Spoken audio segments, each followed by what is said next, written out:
This is another quick and easy Chinese stir-fry. I'm Tess, and today I'm making a spicy shrimp stir-fry. Stay tuned.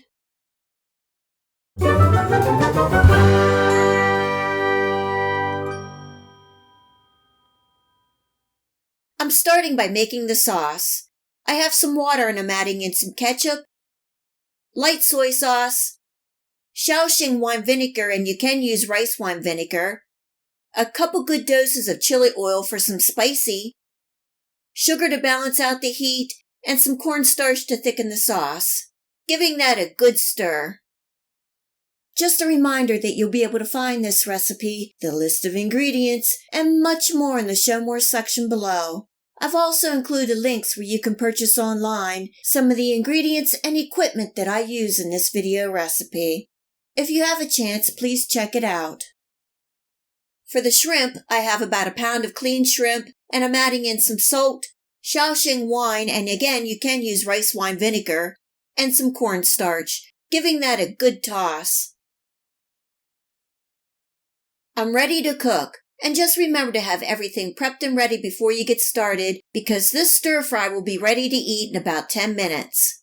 In a pan or wok on medium-high heat, I'm adding in some oil and my shrimp, cooking and stirring for about 3 to 4 minutes or until done. Just don't overcook the shrimp. Once done, remove from the pan and set to the side. I lightly wiped out my pan, brought back up to heat, and added a little more oil. Now I'm adding in some minced garlic and chopped red chilies for some spicy heat. Cooking and stirring for about 20 seconds, and then I'm adding in my vegetables. Today I'm using some multicolored bell peppers and the whites of garden onions, and I will be using the greens later. These are beach mushrooms, and I found them at our Asian market.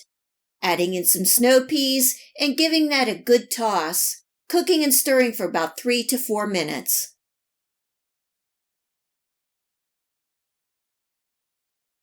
Now the shrimp and all the juices go back into the pan. Adding in the sauce and the green onions. Giving that a good stir, and you're going to start to see the sauce thicken. It smells so good. Cook and stir for about a minute, and it's done. I love the balance of the spicy, sweet, and saltiness. I really enjoy the shrimp in this spicy Chinese stir-fry, but you can use chicken, beef, pork, or even tofu. You can also use the vegetables that you like. Serving tonight with some steamed jasmine rice and topping with some chopped green onions. I hope you give this Chinese spicy shrimp stir-fry a try and enjoy. If you like this recipe, please hit the like and subscribe button. Remember to hit the bell next to the subscribe to make sure that you get my future video recipes. You can also find me on Steemit, Facebook, and at my website. Feel free to share this recipe and my channel with your friends and family. And until next time, much love!